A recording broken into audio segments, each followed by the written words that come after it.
কোরিয়ার কুপাং থেকে মানে অনলাইন থেকে আমি এই দেশলাইগুলো কিনছি, 2টা দেশলাই কিনছি যাতে আমার এই রান্না করতে সুবিধা হয়। কারণ আমি যে মিনি রান্নার যে ব্লগগুলো করি তাতে আমার দেশলাই হইলে সবচেয়ে বেশি সুবিধা হয়। তা আমি এখানে একটু ভালো করে মাংস রান্না করব, মাটন, আর তার ভিতরে আলু দিব, আর সাথে একটু পোলাওয়ের ভাতও করেছিলাম। মিনি রান্নাঘরের এই রান্নাগুলো করতে আমার বেশ ভালো লাগে। অনেক দিন পরে মিনি রান্নাঘরের রান্না, কিন্তু আমার ছেলে আর আমার হাজব্যান্ডকে যখন আমি ডাকলাম, আসো তোমরা খেতে আসো, তোমাদেরকে ভাত দেব, আমি প্লেটে ভাতও বাড়লাম। ওরা বাড়ির থেকে মানে ওদের বাড়ির থেকে বুঝছেন আলাদা করে প্লেট নিয়ে আসছে। এটা কোনো কথা?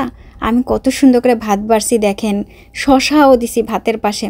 দেখেন আমি যখন বললাম নাও খাও, ওরা আবার ওদের বাড়ি থেকে বড় বড় প্লেট নিয়ে আসছে। আমার ছেলে তো সেই রকমের হাসি, মানে সেই খুশি, ও এত তাড়াতাড়ি খেয়ে ফেলছে, তারপর একেবারে হাঁড়ি নিয়ে বসছে।